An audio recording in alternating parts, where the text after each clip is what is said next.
Bueno, entonces vamos a hacer la resolución del ejercicio que habíamos visto como prueba en la clase anterior.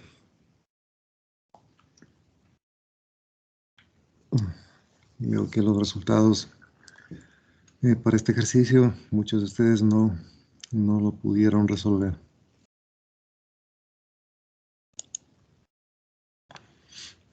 Bien, entonces el problema es: un alternador trifásico conectado en estrella tiene una reactancia síncrona de 10 ohmios por fase. Está acoplado a una red de potencia infinita de 11 kilovoltios y se sabe que desarrolla una potencia con un factor de 0.763 inductivo, siendo el ángulo de potencia de 10 grados. Calcular. Literal A, el voltaje por fase inducido por el generador. Literal B, la potencia activa que suministra a la red. Bien, entonces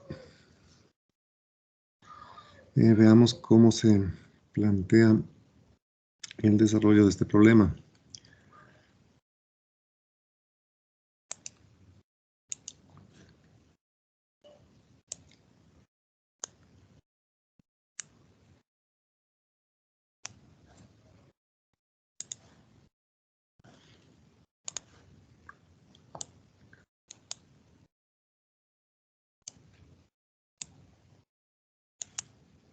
Entonces vamos a utilizar el equivalente monofásico para calcular los distintos parámetros eléctricos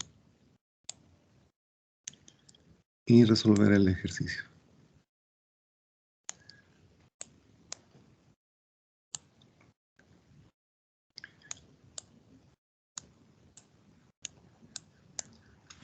Entonces recuerde que hemos estado haciendo problemas en donde las conexiones, tanto de generación como de carga, son conexiones Y. Entonces, para ese tipo de circuitos ya sabemos cómo se procede.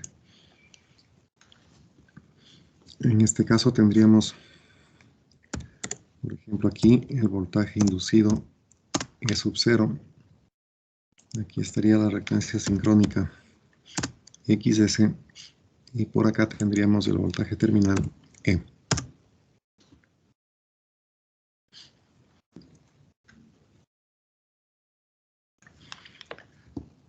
Bien, entonces, de acuerdo a lo que hemos visto, para una conexión trifásica en Y, debemos poner el voltaje terminal, que viene a ser lo que se denomina red de potencia infinita o barra infinita también, que tiene un voltaje de 11 kilovoltios.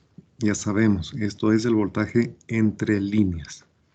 Como este es un equivalente monofásico, el valor de este voltaje E que aparece en el dibujo va a ser igual a los 11 kilovoltios dividido para raíz de 3. Bueno, esa sería la parte que va como módulo de este número complejo. Son voltajes eficaces.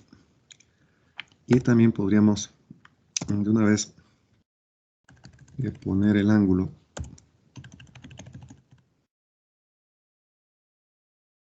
referencial de 0 grados, como hemos estado trabajando.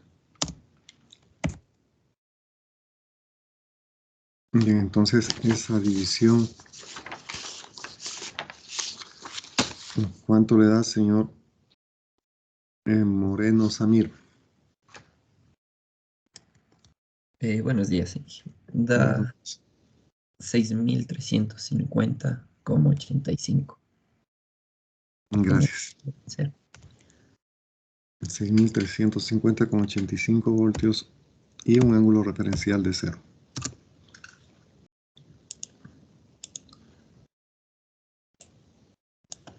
Y entonces ya tenemos el fasor voltaje terminal. Bueno, la reactancia síncrona, no hay ningún problema. Esto es igual a 10 ohmios. Recuerde, si hablamos de resistencia, las unidades son los ohmios. Si hablamos de reactancia, las unidades también son los ohmios.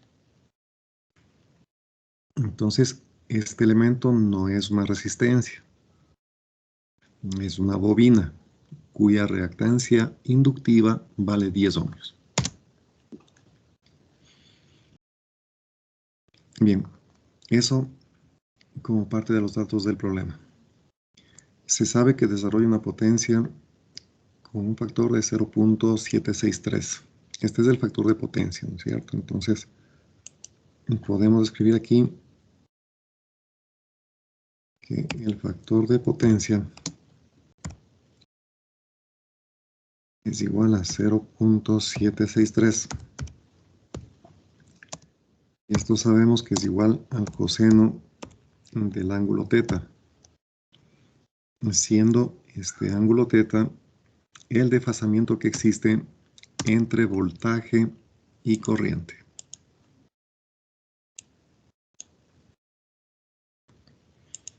Entonces de aquí obtenemos el valor del ángulo teta. ¿Me da cuánto, señor Tapia Bryan?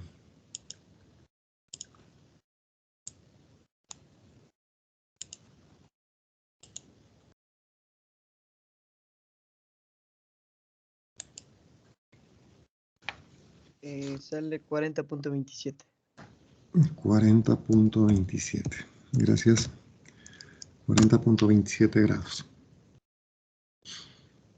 Ahora, tenga usted en cuenta que cuando debe resolver problemas de motores en forma general, usted tiene que llevar conjuntamente un diagrama del circuito en el cual está trabajando y también es conveniente tener la representación fasorial de las magnitudes eléctricas que tiene o que va calculando para ese circuito.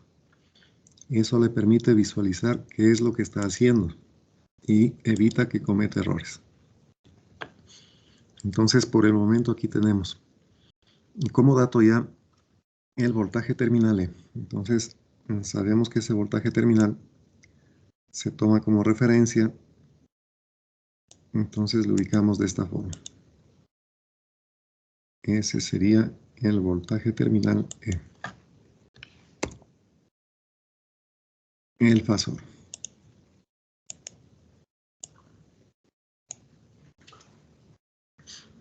Bien.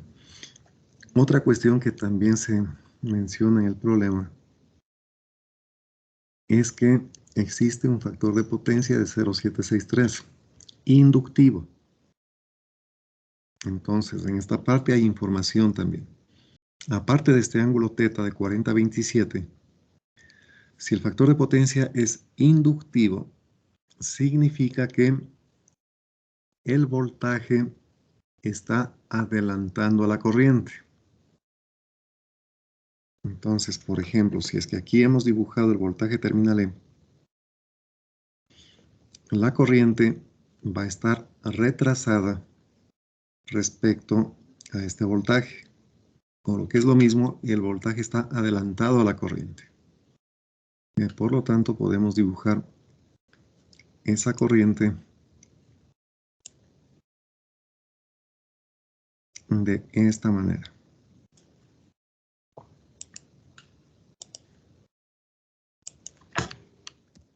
Este sería el fasor corriente.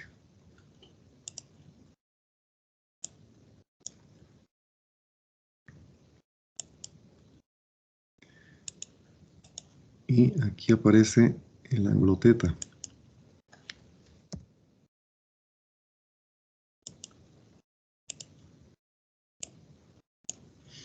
Estaríamos así.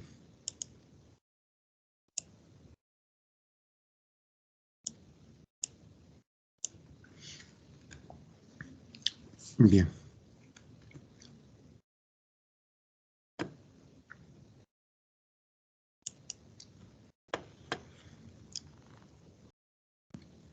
Ahora,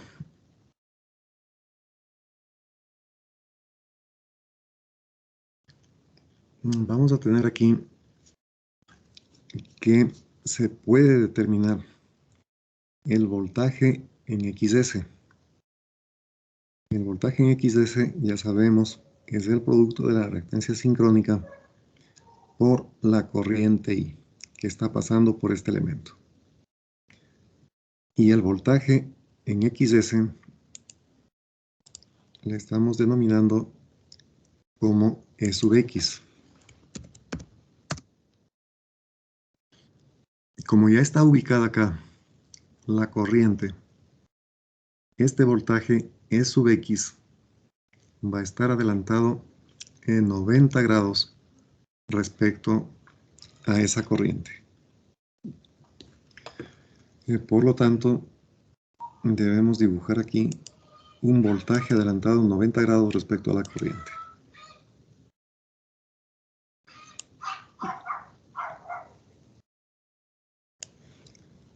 Estaría de esa forma.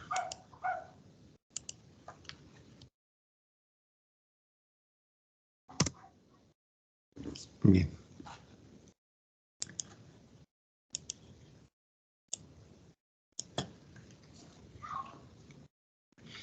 Entonces, de acuerdo a esta gráfica, vemos que el voltaje E sub 0 va a ser la suma de este E sub X más el voltaje terminal E.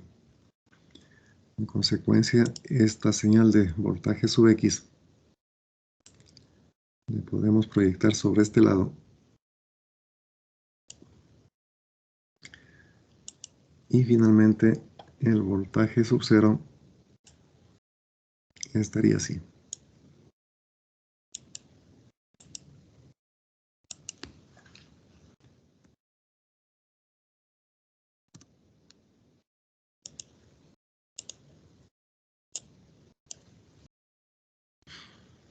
Conocemos también que el ángulo de potencia delta vale 10 grados.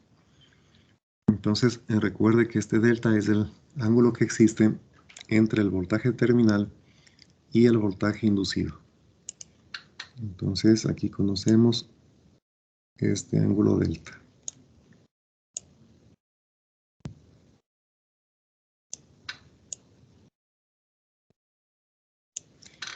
que vale 10 grados.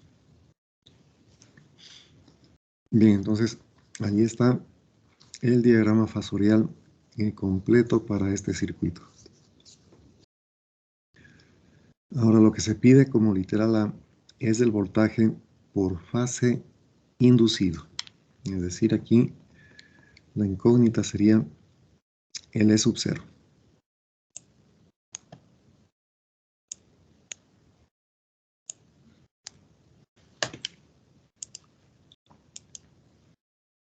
Muy bien, de acuerdo a lo que tenemos hasta el momento, el voltaje sub 0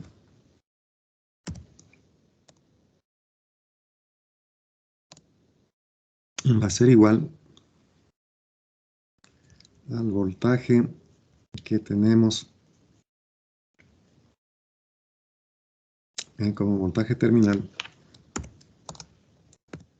más el voltaje XS o en XS, el voltaje E sub X.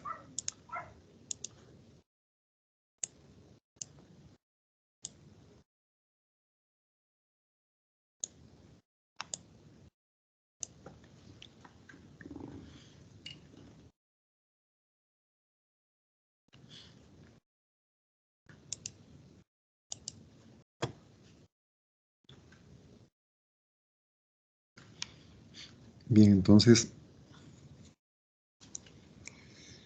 ya con esto tenemos que ver si existe alguna otra información que pueda ser utilizada en la resolución del ejercicio. Ya todos los componentes están ubicados y también el diagrama fasorial. Entonces ya no existe información adicional que podamos utilizar.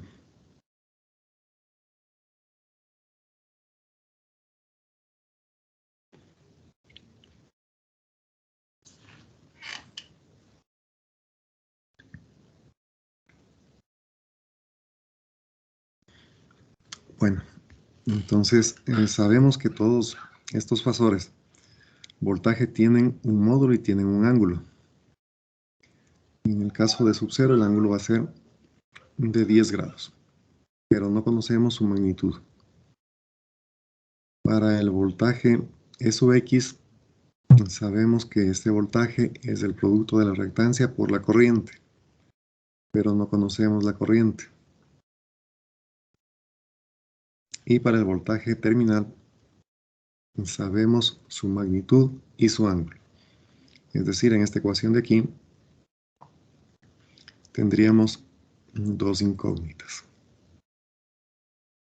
Únicamente sabemos el voltaje terminal E.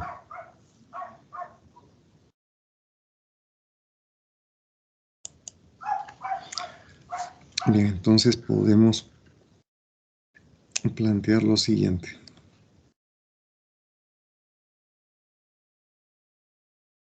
El voltaje sub-0 va a ser igual a un módulo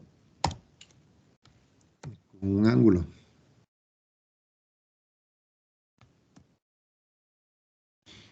Ese ángulo sabemos que vale 10 grados. Entonces le ponemos 10 grados. Y esto va a ser igual al voltaje terminal, que sería 6350 con 85. Y un ángulo de 0. Más el voltaje E sub X. Ese voltaje E sub X va a ser el producto de la reactancia sincrónica, que en este caso sería JXS. Ese JXS va a tener un módulo que sería de 10, un ángulo de 90 grados. Esa es la reactancia sincrónica. Y esta reactancia sincrónica va a estar multiplicada por una corriente I, un fasor corriente I. Ese fasor corriente I va a tener un módulo, lo voy a poner así, el módulo de la corriente y un ángulo. Aquí en el diagrama fasorial podemos ver el ángulo de esta corriente. El ángulo de esta corriente es teta. Ese ángulo teta vale 40.27. Pero es un ángulo negativo respecto a esta referencia para el voltaje terminal. Entonces le ponemos aquí menos 40.27 grados. Bien, entonces analicemos cómo estaría esta ecuación.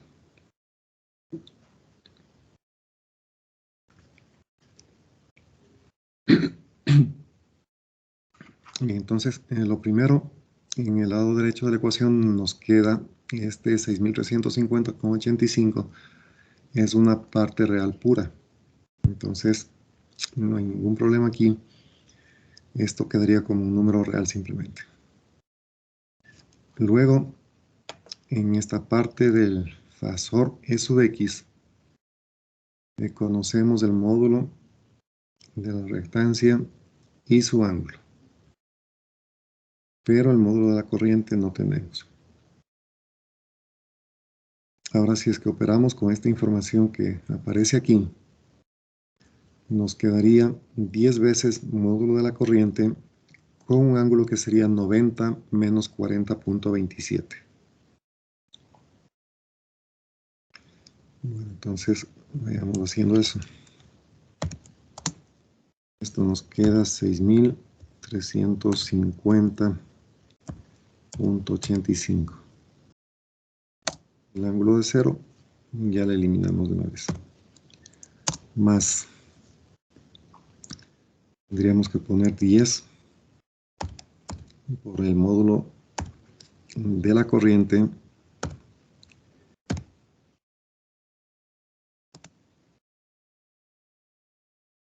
y el ángulo, que sería 90 menos 40, 27. ¿Cuánto le da esa resta, señor Granada?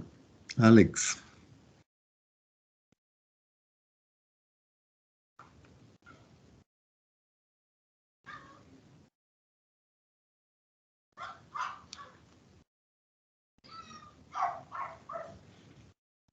A ver, señor Granada, ¿está presente? Sí, profe, ya lo estoy haciendo. Listo.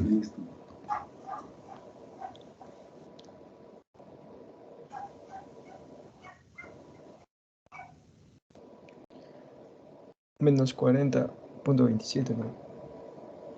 90 menos 40.27.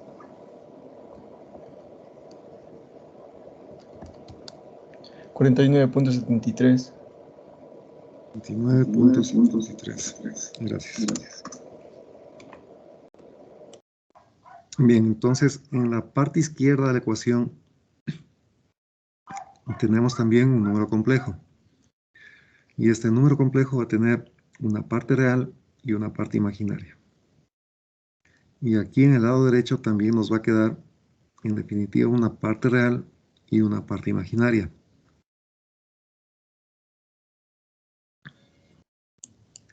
Entonces, hagamos los cálculos. Aquí nos quedaría módulo de E sub 0. La parte real sería este módulo multiplicado por el coseno de 10. Más una parte imaginaria J, que sería el módulo de E sub 0 por el seno de 10. Y en la parte derecha tendríamos los 6.350.85 más 10 que multiplica al módulo de la corriente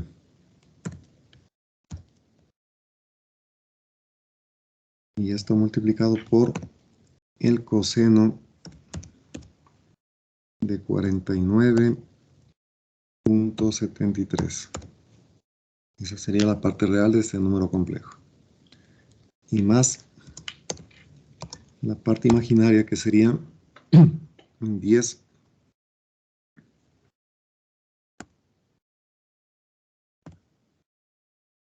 módulo de la corriente por el seno de 49.73.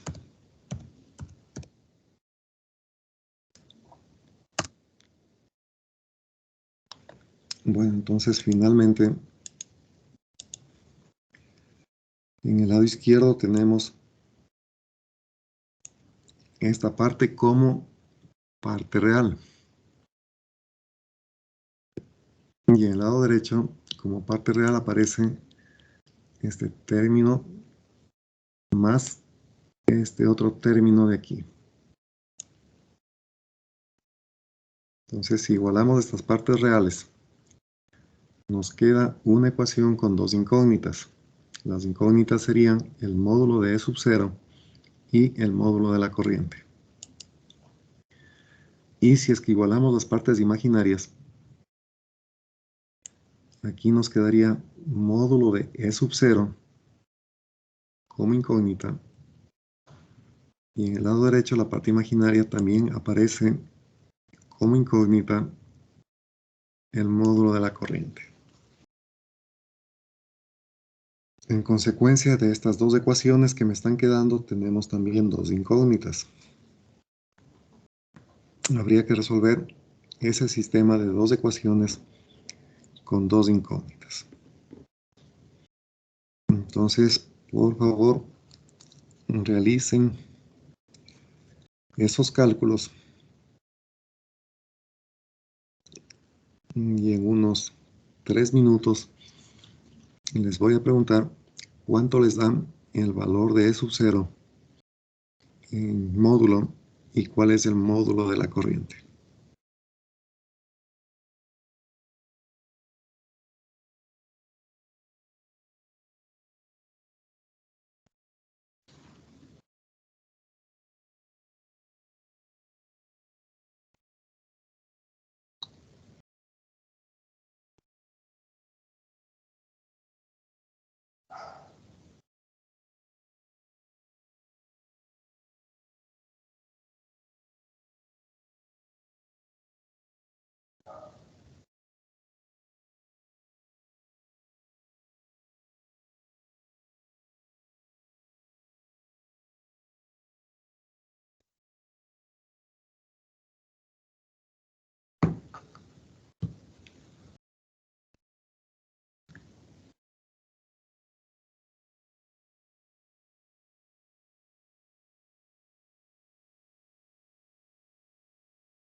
Bien, entonces veamos, señor Albán Eric, si ya nos tiene algún resultado.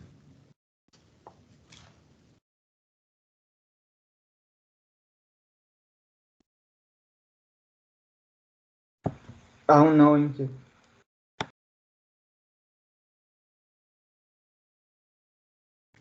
Bien, alguien que haya resuelto el problema.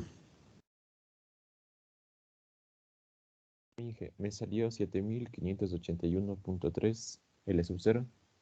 7581.3. Sí.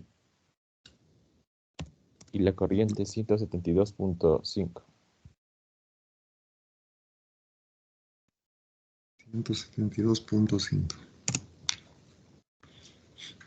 Bien, entonces veamos que alguien confirme estos valores.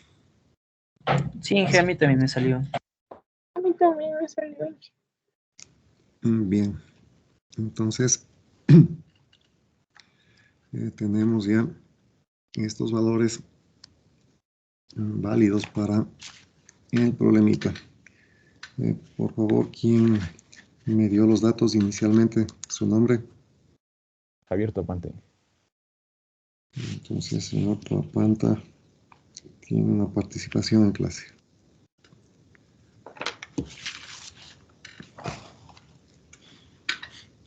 Bien, entonces una vez que ya tenemos los módulos de la corriente y el voltaje inducido E sub 0, podemos responder a la siguiente pregunta, que es la potencia activa que suministra a la red.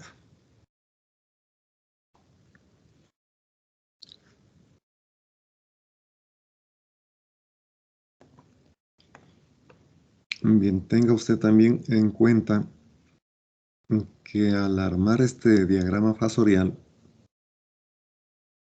el voltaje E sub 0 está adelantado respecto al voltaje terminal. Entonces, esto corresponde a una operación de la máquina como generador. No se olvide, también debe tener aquí esa información. Si el voltaje sub 0 está adelantado, estamos operando como generador. Y bueno, y para la potencia activa, entonces del literal B, podemos calcular de la siguiente forma. La potencia, ya que estamos utilizando el equivalente monofásico, podríamos hacer lo siguiente: la potencia activa, calcular como raíz de 3 que multiplica al valor eficaz del voltaje terminal por el valor eficaz de la corriente y por el coseno de teta.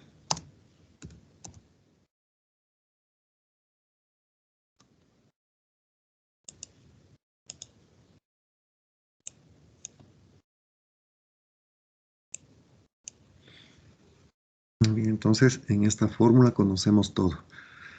Sabemos el valor eficaz del voltaje terminal, el valor eficaz de la corriente. Y el ángulo teta, el que aparece aquí, de 40.27. O su coseno, que es 0.763.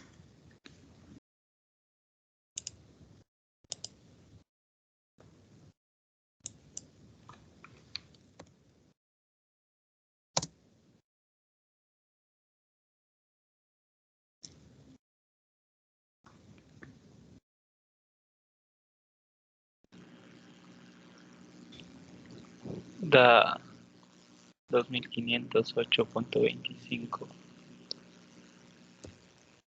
kilo.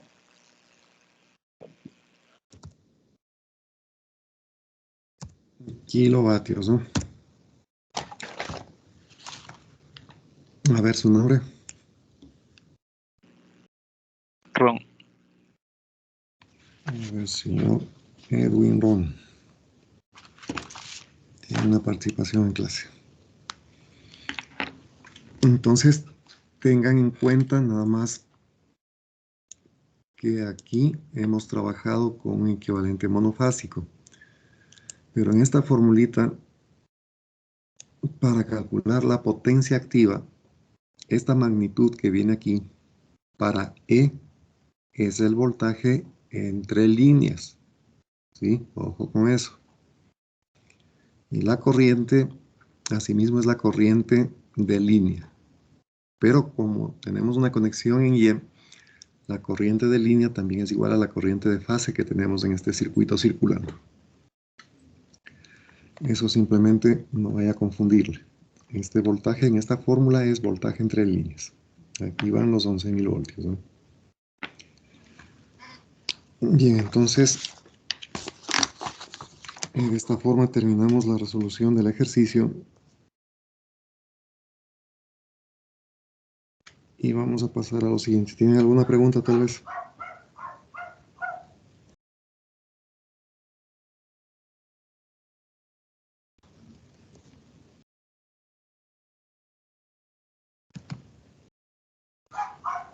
Bien, entonces solamente una indicación. Recuerden que prácticamente durante todo el semestre les he estado recordando que ustedes deben resolver los ejercicios con los conocimientos que han adquirido. No deben apelar al compañero que les salve la campana mediante una fotografía enviada a su WhatsApp o al correo electrónico. Eso les he estado insistiendo muchísimo.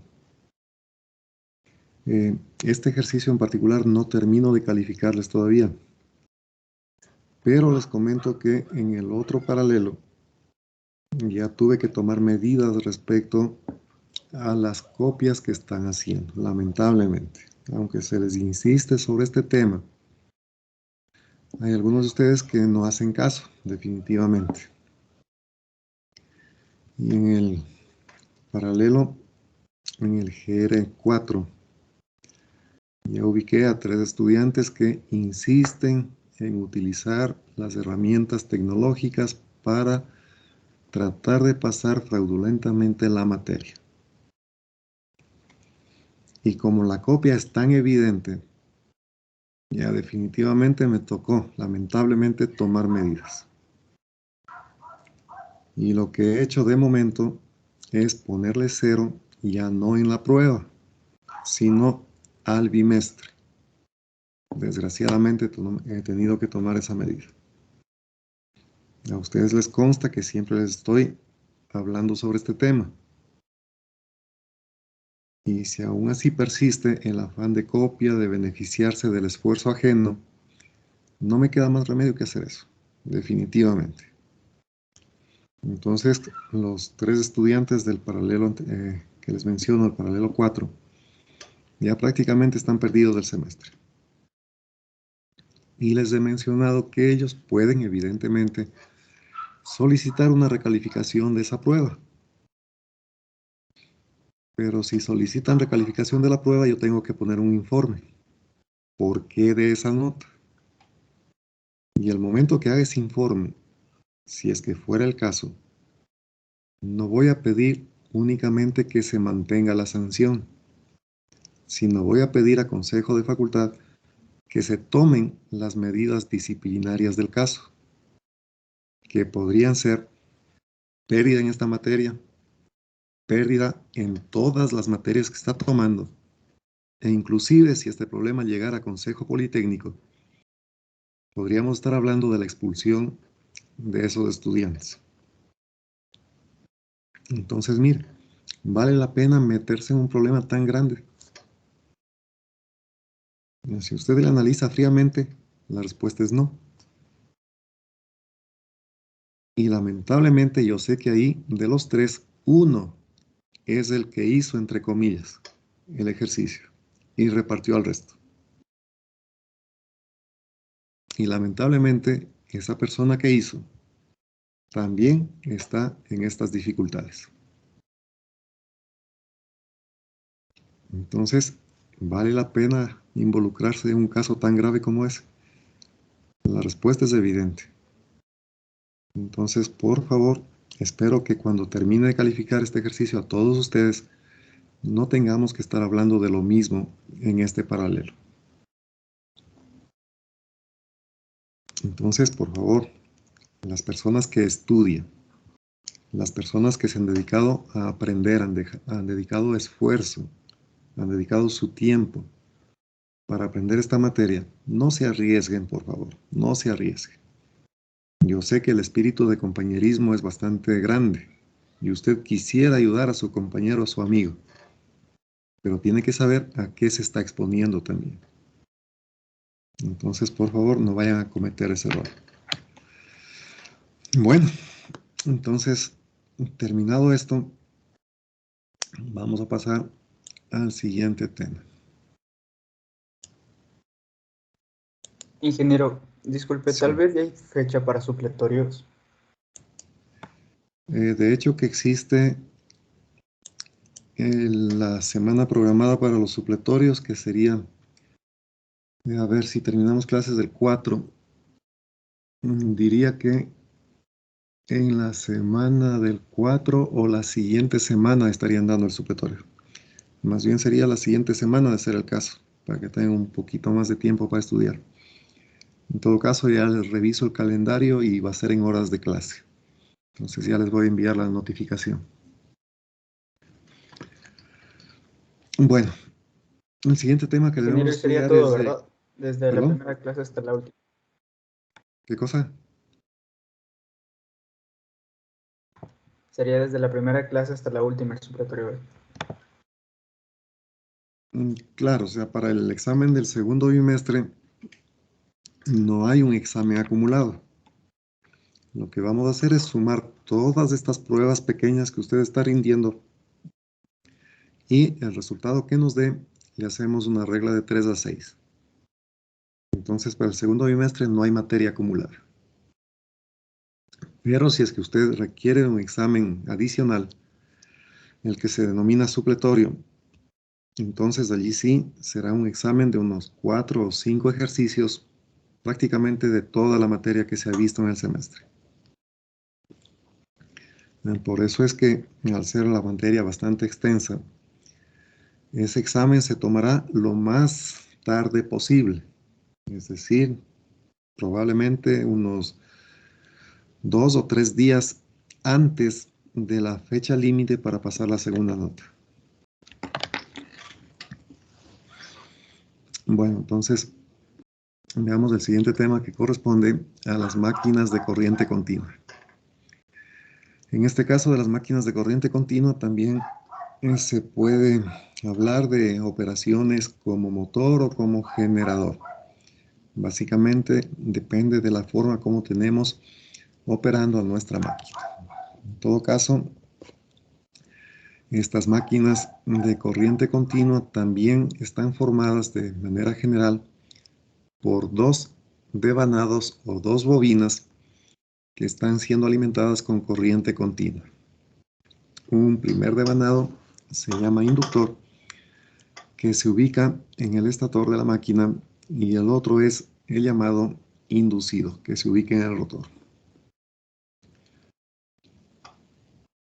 En el caso de que la máquina esté funcionando un motor como motor, los dos devanados van a estar siendo alimentados con corriente continua. En el caso de que la máquina opere como generador, se alimenta con corriente continua al inducido y mediante su rotación se obtiene un voltaje en el estator. Ese voltaje que se obtiene en el estator evidentemente necesita un procesamiento para que pueda convertirse en un voltaje constante, en una señal que se denomina de voltaje constante. También se puede tener el caso de que se tenga en el estator un imán permanente. Eso me daría un campo magnético fijo en el estator. En todo caso, hay las dos opciones. Estos motores se utilizan mucho en lo que sería la tracción eléctrica, como por ejemplo para impulsar trenes en accionamientos en donde se precisa un control de velocidad muy exacto.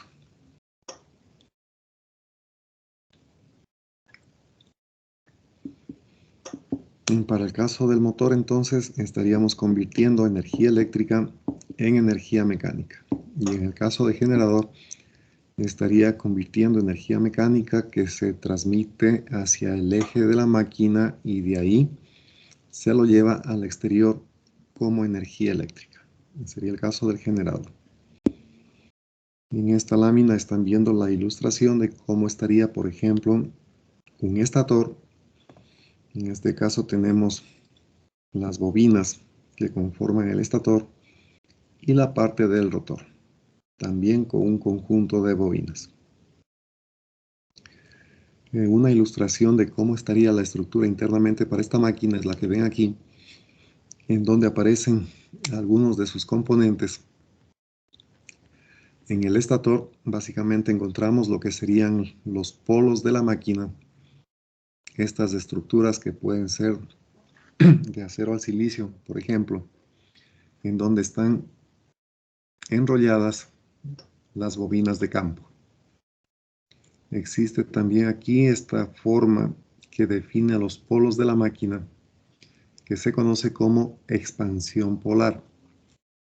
Esta forma particular es útil para repartir el flujo generado, flujo magnético generado en cada una de estas bobinas, repartir hacia los cables o bobinas del rotor, de tal manera que la superficie de interacción sea la máxima. Por otro lado, también aparecen aquí los bobinados que corresponden a lo que se conoce como interpolos, que cumplen también su función específica en esta estructura. Evidentemente, en esta parte rotativa de la máquina, vamos a necesitar elementos de interfaz entre la parte móvil y la parte fija, que serían las borneras de la máquina.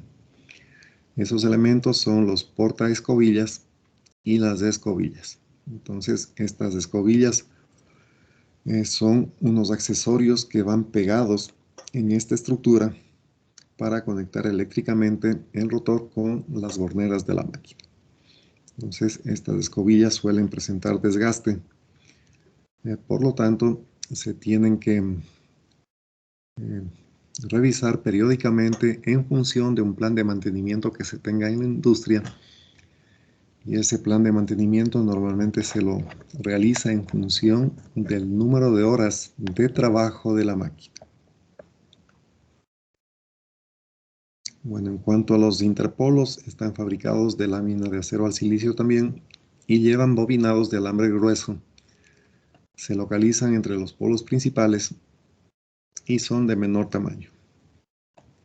Las escobillas están hechas de carbón y grafito, soportadas en la estructura del estator por un portaescobillas que las mantiene en su lugar mediante resortes, con el objeto de mantener un contacto firme con los segmentos del conmutador. El rotor es la parte móvil y tiene entre sus componentes al eje, el núcleo, el colector y las bobinas que lo forman. Bueno, en cuanto al eje, ya sabemos, está formado por una barra de acero fresada, imparte rotación al núcleo, devanado y al colector. El núcleo está formado por las bobinas que lo conforman. Bueno, bobinas aisladas entre sí, entre el núcleo de la armadura. El colector, llamado también conmutador, está constituido de láminas de material conductor o delgas separadas entre sí y del centro del eje por un material aislante para evitar cortocircuito con dichos elementos. El colector se encuentra sobre uno de los extremos del eje del rotor, de modo que gira con este y está en contacto con las escobillas. La función del colector es recoger la tensión producida por el devanado inducido, transmitiéndola al circuito por medio de las escobillas. Bueno, este es otro dibujo prácticamente un poquito más grande nada más, en donde se detallan todos los componentes que tiene esta máquina de corriente continua. Entonces, si es que se trata de una máquina de imanes permanentes, ya no se requieren aquí estas bobinas que están viendo y que le dan el campo magnético a estos polos. En ese caso, el imán permanente hace la función de crear ese campo magnético. Entonces, ya no necesitaríamos aquí de estas bobinas. Inge, una pregunta, disculpe. Sí, dígame. El imán permanente también se alimenta con corriente continua, ¿no es cierto? No, precisamente esa puede ser una de las ventajas de esa máquina, que allí al tener un campo magnético ya creado por un imán permanente, no necesitamos más bobinas en el estator. Entonces, allí justamente ya se tiene un campo magnético fijo, dado por estos materiales que pueden ser de origen natural o también de origen artificial. Entonces, ya no necesitaríamos esa alimentación. Únicamente tendríamos alimentación en el rotor.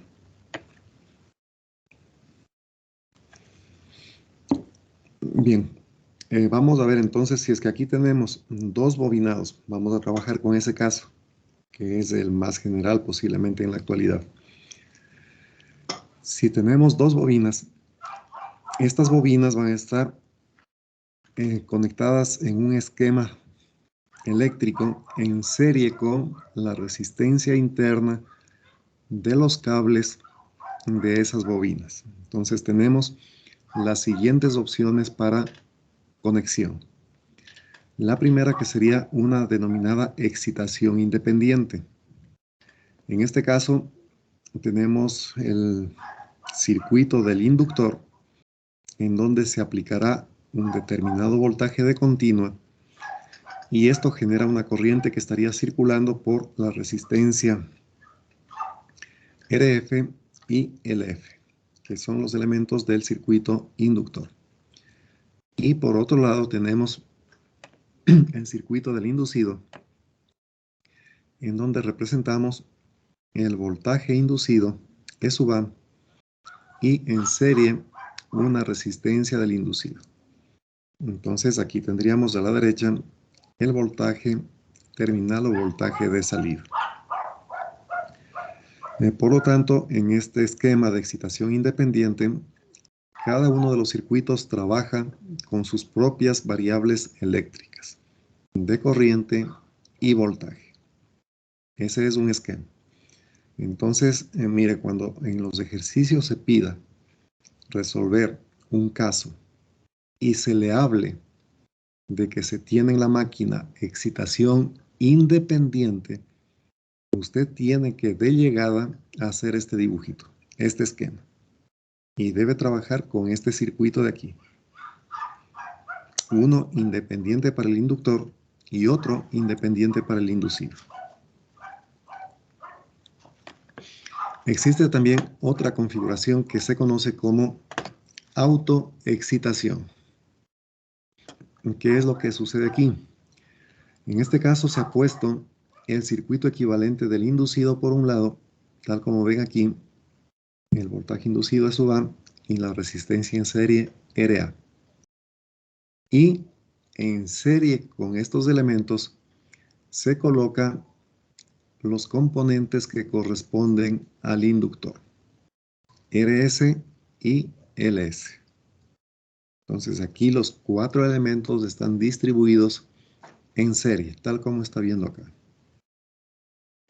Esto sería para el caso de autoexcitación serie. ¿Qué es lo que caracteriza a esta configuración? Que la corriente que circula por el inductor va a ser igual a la corriente que circula también por el inducido. El voltaje terminal estaría aquí en la derecha. Esta sería entonces una máquina de excitación serie. Entonces, así mismo, si el ejercicio le habla de una máquina de excitación serie, usted tiene que dibujar este circuito. Y aquí es en donde deberá trabajar con el fin de encontrar las variables eléctricas que sean del caso. El otro circuito de autoexcitación es para esta configuración que se conoce como máquina de excitación en paralelo o derivación. ¿Qué es lo que se hace en esta otra situación? Simplemente los dos circuitos del inducido por un lado y del inductor por otro se conectan ambos en paralelo, tal como está viendo aquí. Y entonces el voltaje terminal estaría a la derecha y sería común para los dos circuitos. Entonces, lo mismo. Si es que hablamos de una máquina de excitación en paralelo, usted tiene que dibujar este circuito de aquí. Y luego encontrar lo que se pida en el ejercicio.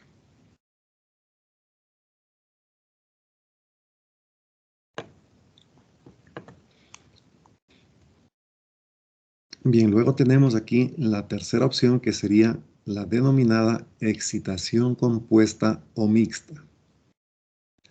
En este caso, se necesita una bobina adicional.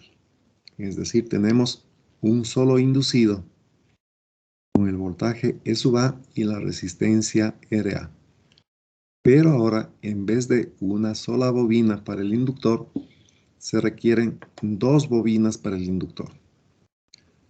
Una bobina con su resistencia interna sería conectada en serie con el circuito del inducido y la otra bobina del inductor iría en paralelo con los dos anteriores, tal como está viendo aquí. Entonces, asimismo, si es que le hablamos de un circuito, de una máquina de excitación compuesta larga, sería esta la configuración que usted tiene que realizar.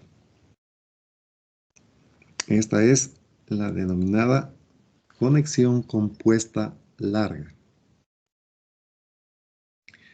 Y si es que cambiamos el orden en que están conectados los elementos, es decir, lo que aparece aquí en la parte inferior, tenemos el inducido y directamente este inducido está en paralelo con el circuito inductor 1, mientras que el inductor 2 se conecta desde este punto común de los dos anteriores hacia el voltaje terminal.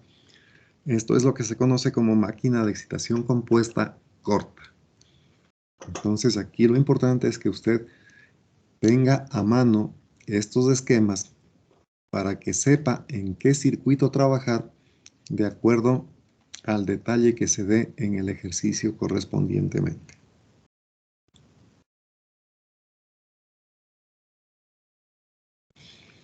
Bien, entonces para esta máquina de corriente continua, veamos lo que sería la operación como motor inicialmente. Se designa así a la máquina de corriente continua cuya bobina de campo, es decir, el inductor, está conectada en serie con la bobina de armadura, inducido. Entonces recuerden, vamos a trabajar con un motor tipo serie. Al igual que en los generadores serie, las bobinas de campo son construidas de pocas espiras y con conductor de gran sección. ¿Por qué tiene que ser un conductor de gran sección? Porque la resistencia de un conductor grueso es más pequeña que la resistencia interna de un conductor delgado. Eso tiene que ver directamente con las pérdidas que se van a producir. Si usted tiene un conductor grueso que conduce 10 amperios y un conductor delgado que también conduce 10 amperios, evidentemente va a tener menos pérdidas por efecto Joule en el conductor grueso. Entonces, de otra forma, el conductor grueso, además de ofrecerle menos pérdidas, puede permitirle también trabajar con corrientes más grandes. Este motor se caracteriza por su par de arranque elevado, ya que el par de esta máquina es directamente proporcional a la corriente de armadura al cuadrado.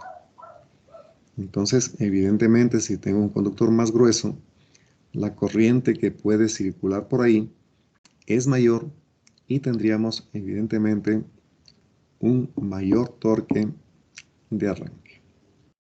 El problema que tiene esta máquina es que si se deja en vacío en condiciones nominales, presenta el peligro de embalarse debido al reducido valor del flujo de campo que depende de la corriente y su eje.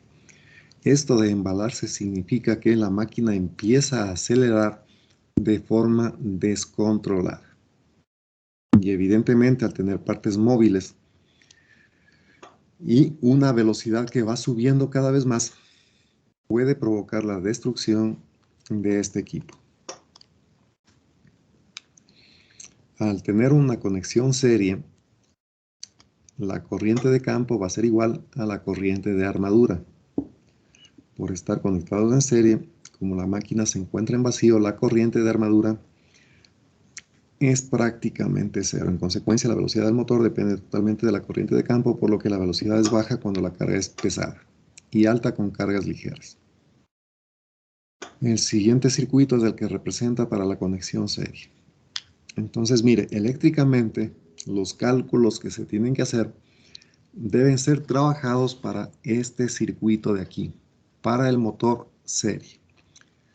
Usted conecta lo que sería la bobina RS y LS en serie con el circuito equivalente que están viendo aquí. El voltaje inducido EA, la resistencia RA y la bobina LA. Sobre el lado derecho tenemos el voltaje terminal y la corriente que pasa por el bobinado serie es igual a la corriente que viene por la armadura. Entonces aquí simplemente lo que tenemos que hacer es plantear una ecuación en donde el voltaje que se aplique va a ser igual a la suma de las caídas de tensión en cada uno de estos elementos que ven aquí. Entonces, desde ese punto de vista, si usted aplica un voltaje más menos en estos dos terminales, aparece una caída de voltaje en esta resistencia RS con esta polaridad. Luego, el voltaje inducido también tiene la polaridad más menos, y en la resistencia de armadura también vamos a tener una caída de voltaje más menos. Note usted que estas corrientes también están pasando por las bobinas, pero en estas bobinas, en estado estable, no van a haber caídas de voltaje. ¿Por qué razón? Porque estas son reactancias cuyo valor es omega por L. ¿Sí?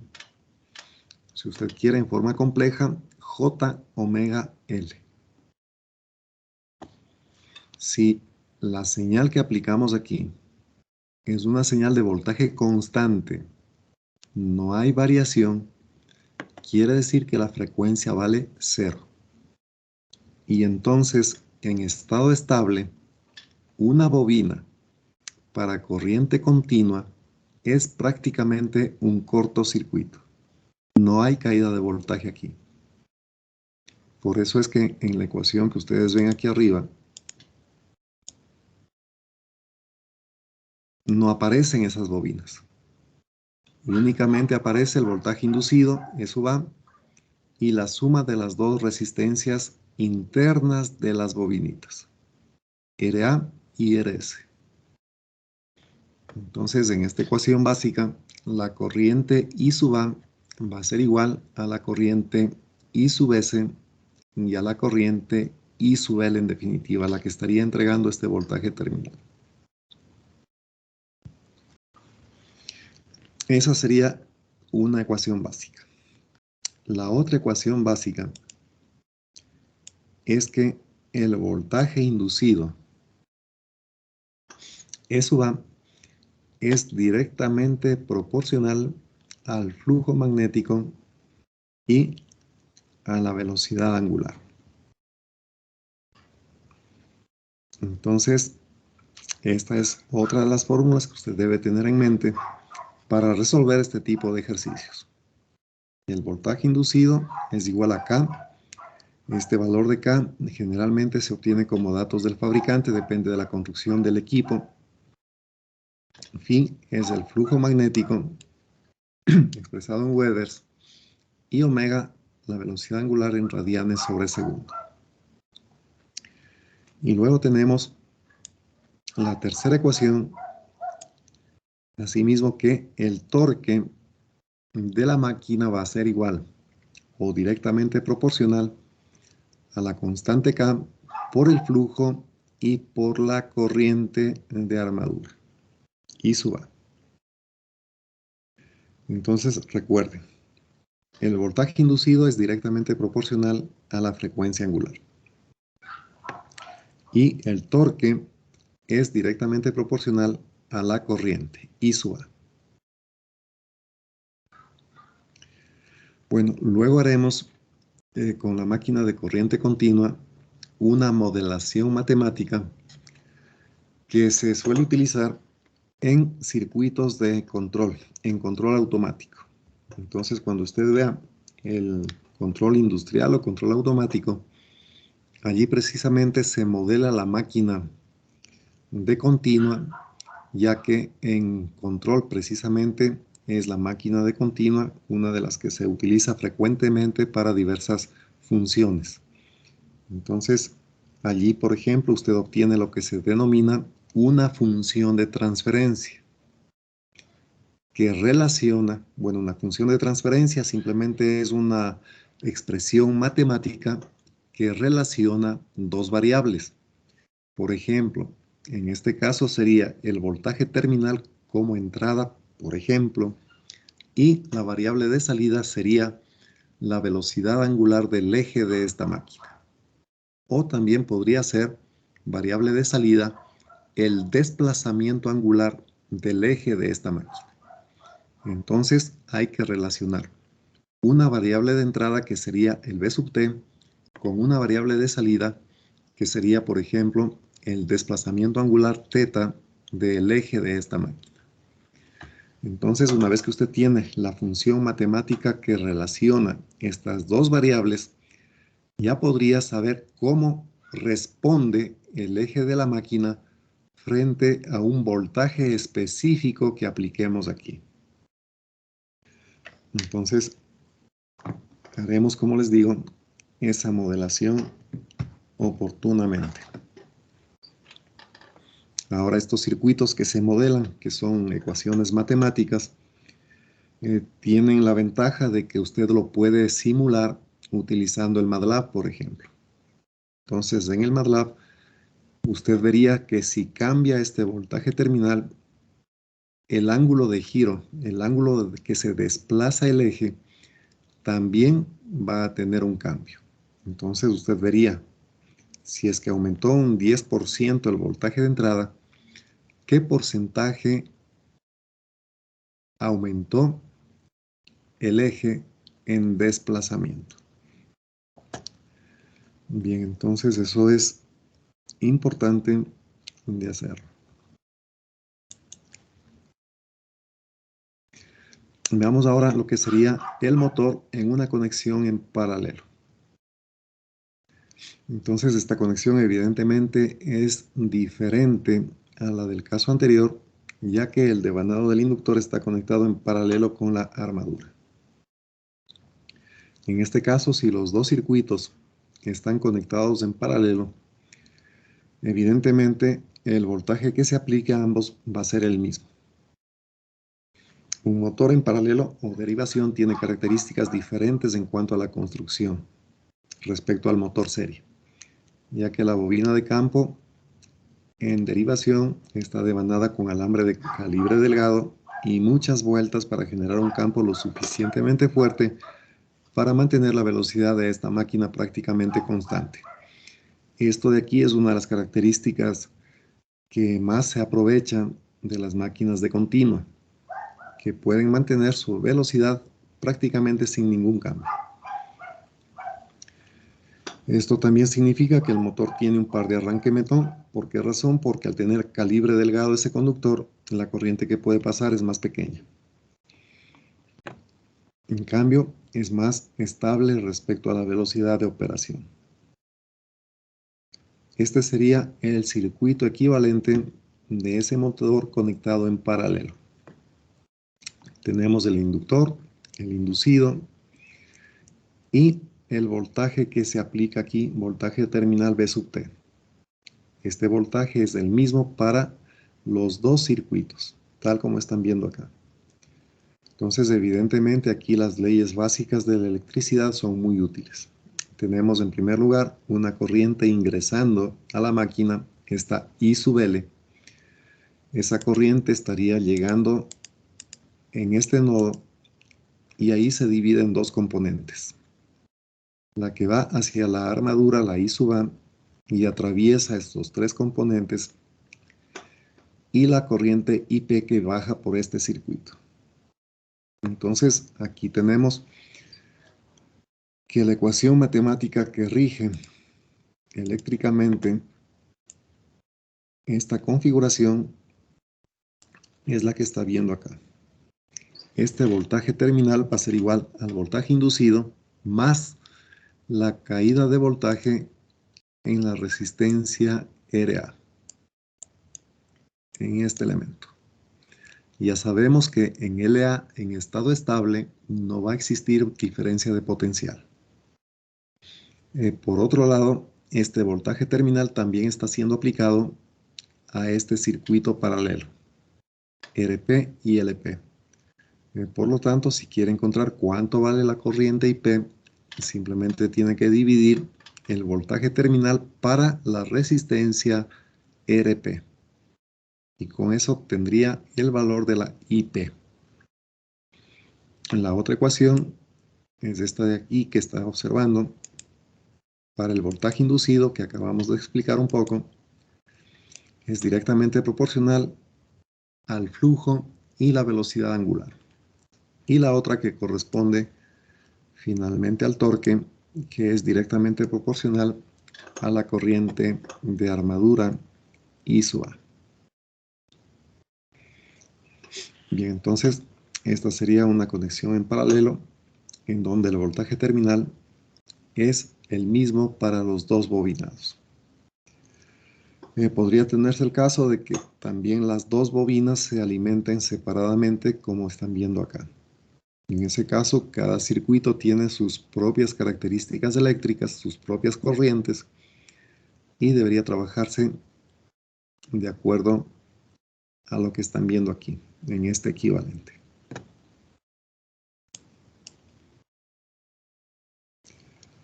Bueno, luego para el motor compuesto. Esto se hace con el fin de obtener las mejores características del motor serie y del motor paralelo simultáneamente en una sola máquina.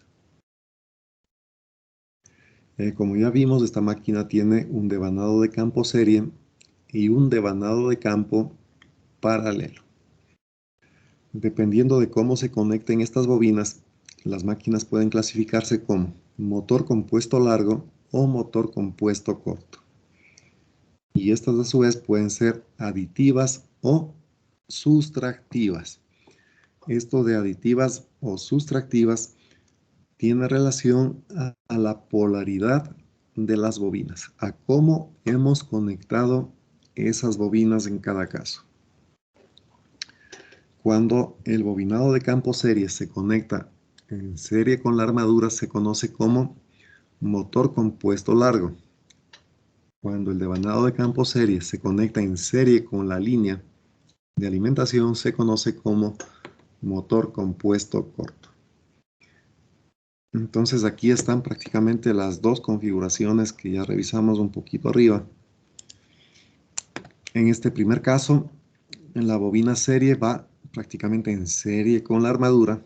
Están aquí viendo los dos circuitos conectados en serie. Y la bobina adicional se conecta en paralelo. Esta sería la conexión compuesta larga. Las ecuaciones matemáticas tienen relación directamente con la distribución de corrientes por cada uno de estos componentes. Entonces ahí aparece la corriente I sub L. Está ingresando en este nodo y se divide en dos partes. La corriente que va por el bobinado serie y también pasa por la armadura, y la otra corriente IP que pasa hacia abajo a través del bobinado paralelo.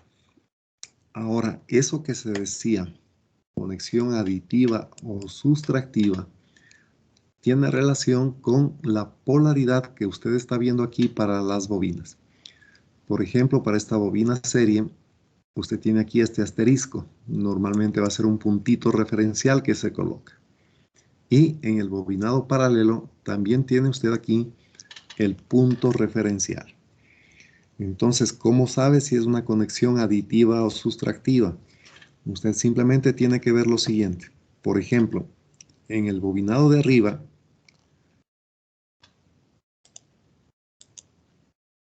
la bobina tiene el puntito a la derecha y la corriente está entrando por ese puntito a la derecha. En el bobinado vertical, en el bobinado paralelo, en cambio, usted ve que la corriente IP está bajando. Y esta corriente que viene bajando también ingresa a la bobina LP por el terminal que tiene punto. Entonces, si en las dos bobinas las corrientes ingresan por el terminal con punto, es una conexión que se denomina aditiva. ¿Sí? Las ecuaciones matemáticas que vamos a tener aquí no son complicadas. En el circuito de la izquierda, el voltaje terminal va a ser igual a la suma del voltaje inducido, eso va más las caídas de voltaje en RA y RS. La otra ecuación es para las corrientes. La corriente IL va a ser igual a I sub S más I sub P. Bueno, y para sacar IP simplemente tiene que dividir el voltaje paralelo o voltaje terminal para la resistencia RP. Eso es lo que está viendo aquí. Entonces estamos asumiendo que la máquina va a estar funcionando en estado estable y en las bobinas no existe en ese caso caídas de tensión. De igual forma, la ecuación para el torque y para el voltaje inducido ya sabemos. Y en el caso de esta conexión de la derecha, cambian las corrientes. En ese caso, la corriente I sub L es la misma que tenemos por el bobinado serie, pero esa corriente está ingresando en este terminal y se divide en dos partes. La corriente de armadura y la corriente que baja por el bobinado paralelo. En este caso, la ecuación matemática es que el voltaje terminal va a ser igual a lo siguiente si es que hacemos un recorrido por aquí. Entonces tendríamos el voltaje EA que se estaría sumando con el voltaje que aparece en la resistencia RA, que sería el producto de RA con IA, y más la caída de voltaje en la resistencia del bobinado serie, que sería IS por RS. Esa es la ecuación que están viendo aquí. Por otra parte, el voltaje de este circuito paralelo se puede calcular sumando al voltaje EA, al voltaje inducido EA, la diferencia de potencial en esta resistencia RA, que sería el producto de RA por I sub A. Eso es lo que vemos en esta ecuación de aquí. Para las corrientes, de igual forma, simplemente esta corriente que entra en el nodo es igual a la suma de las corrientes que salen. Ecuación de conservación de la carga. Y finalmente para IP, esa IP sería igual al voltaje paralelo que tenemos aquí, dividido para RP. Esa sería la ecuación para la corriente en paralelo, IP, de la rama en paralelo IP. Bien, veamos qué es lo que está pasando aquí respecto a los puntos en la bobina o en las bobinas. Mira aquí en el bobinado serie, la corriente está saliendo por el terminal con punto. En cambio, en la bobina LP, la corriente está ingresando por el terminal con punto. Entonces, este sería el caso de una polaridad sustractiva. En la bobina de arriba, LS, la corriente sale por el terminal con punto. En la bobina paralelo, la corriente entra por el terminal con punto. Entonces tenemos una conexión sustractiva.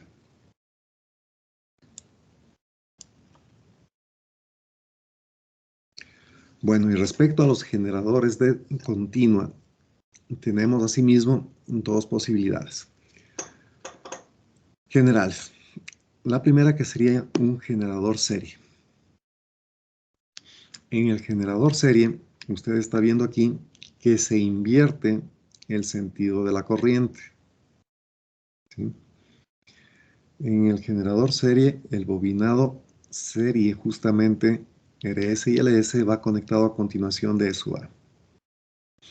La corriente en ambas bobinas es la misma.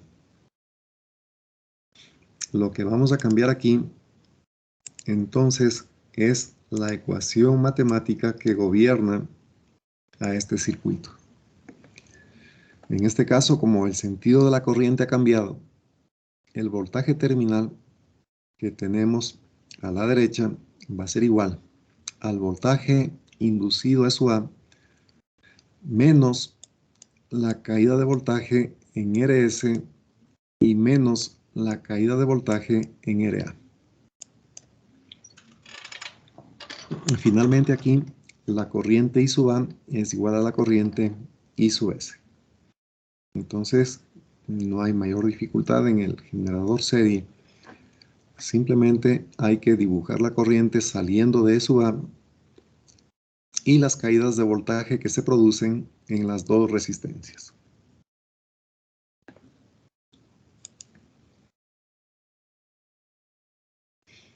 También podemos tener un generador paralelo.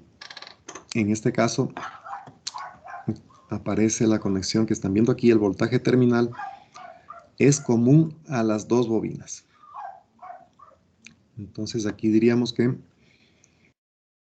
la corriente que sale desde nuestro generador, desde el voltaje inducido, eso avanza hasta este nodo y allí se divide en dos componentes. La corriente que va hacia la carga, I sub L, y la corriente que baja por el bobinado paralelo. Entonces, evidentemente aquí las ecuaciones, usted ya las puede plantear sin mayor dificultad. Por ejemplo, el voltaje paralelo que aparecería aquí entre estos dos puntos, que viene a ser también el voltaje terminal, sería igual al voltaje inducido SUA menos la caída de voltaje que tiene en esta resistencia RA. Luego, la corriente IP sería igual al voltaje paralelo dividido para RP. Y finalmente, si queremos encontrar las corrientes en este nodo, planteamos la ecuación. La corriente I sub A va a ser igual a la corriente de carga I sub L más la corriente I sub P que deriva hacia la parte de abajo.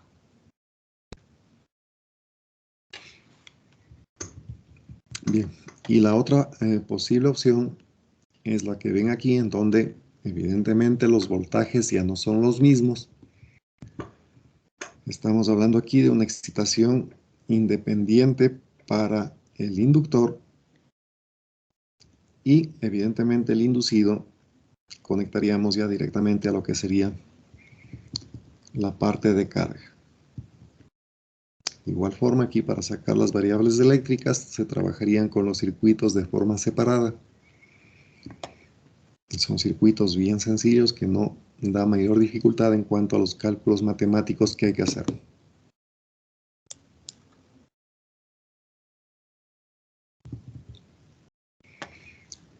Bueno, aquí está lo mismo que ya les dije, el voltaje terminal en el circuito de la izquierda, el voltaje inducido menos la caída de voltaje en esta resistencia. El voltaje terminal será igual al voltaje paralelo, la IP, voltaje paralelo dividido para RP. La corriente I sub L dependería de lo que conectemos en estos extremos. Y para el circuito de la derecha, algo parecido.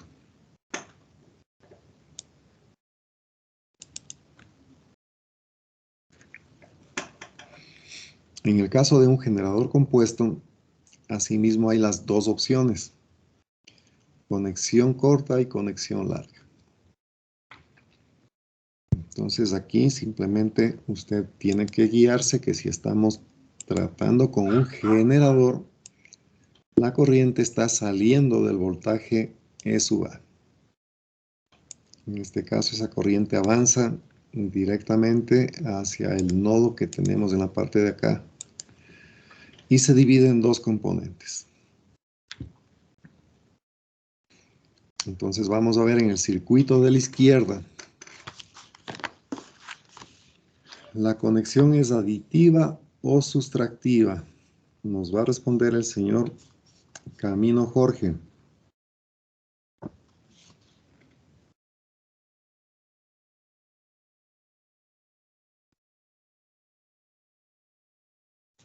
No está presente el señor Camino, le ponemos una falta, ¿no?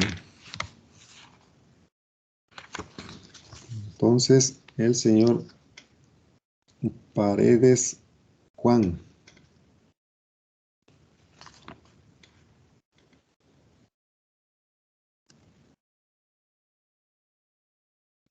También tiene falta el señor Aldaz Oscar.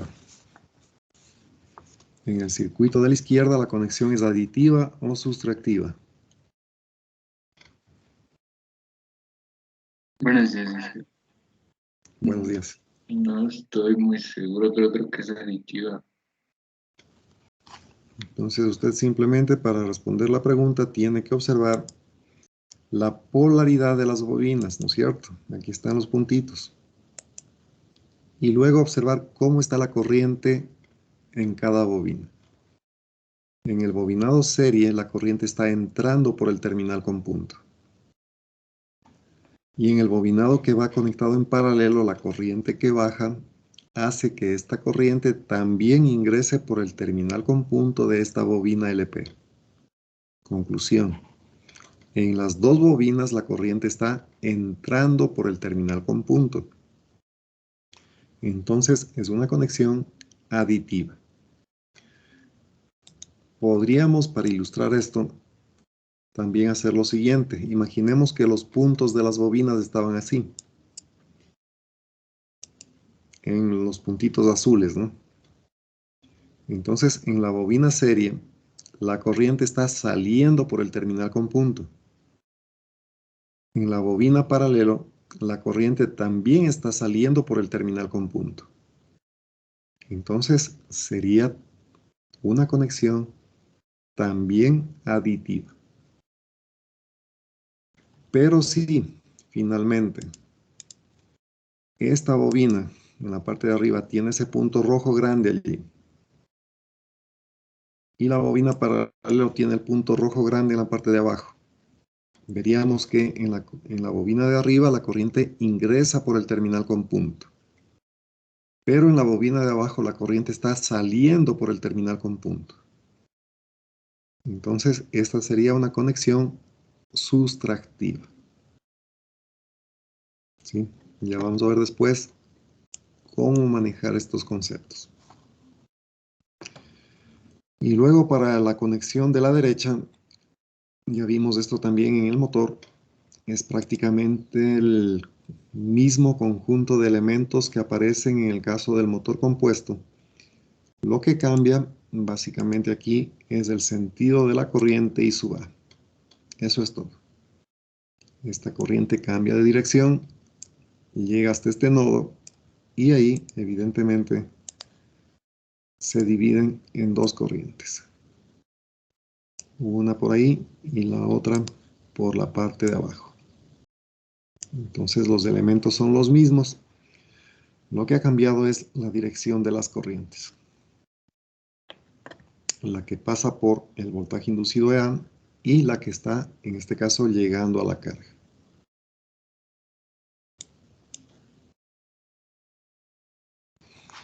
Entonces, para cada uno de estos casos, la ecuación matemática que usted está observando aquí es la que tiene que aplicar, pero dándose cuenta. O sea, no vaya a aplicar esto de memoria.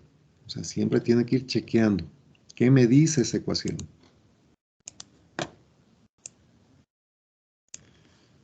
Entonces, por ejemplo, para el circuito de la izquierda, el voltaje terminal que aparece entre los puntos de salida va a ser igual al voltaje inducido SUA menos la caída de voltaje en RA y menos la caída de voltaje en RS. En ambas bobinas la corriente es la misma, por eso es que está aquí y suba simplemente. Una vez que encontramos este voltaje paralelo que viene a ser el que aparece aquí en estos dos terminales, ya podríamos sacar la corriente que baja por la rama paralelo, simplemente dividiendo este voltaje terminal para la resistencia RP. Y en el caso de tener aquí la otra configuración, lo que cambia asimismo son las corrientes que pasan por las bobinas. En este caso, la corriente I sub A seguirá saliendo del voltaje inducido, llega en este nodo y se divide. Una parte es IP y otra parte es la corriente I sub L, que fluye hacia la carga. Entonces, la ecuación matemática sería para el voltaje terminal haciendo una malla que tendría este recorrido de aquí.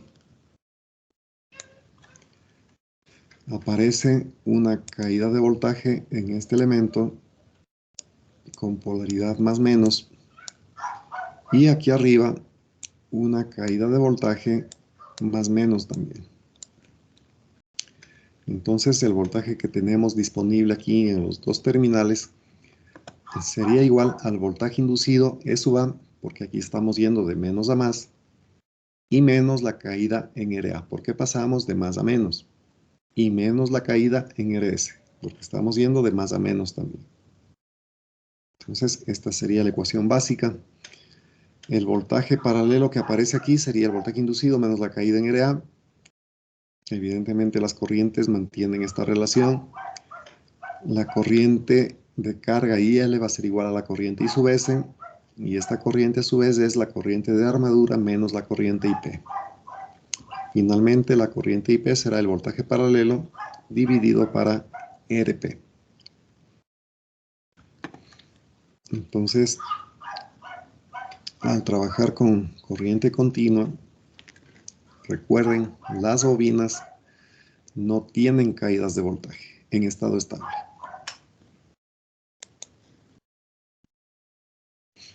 Bueno, y aquí ya viene la parte de ejercicios sobre estos temas que vamos a resolver en la próxima clase. Y entonces, ¿tienen alguna pregunta hasta aquí?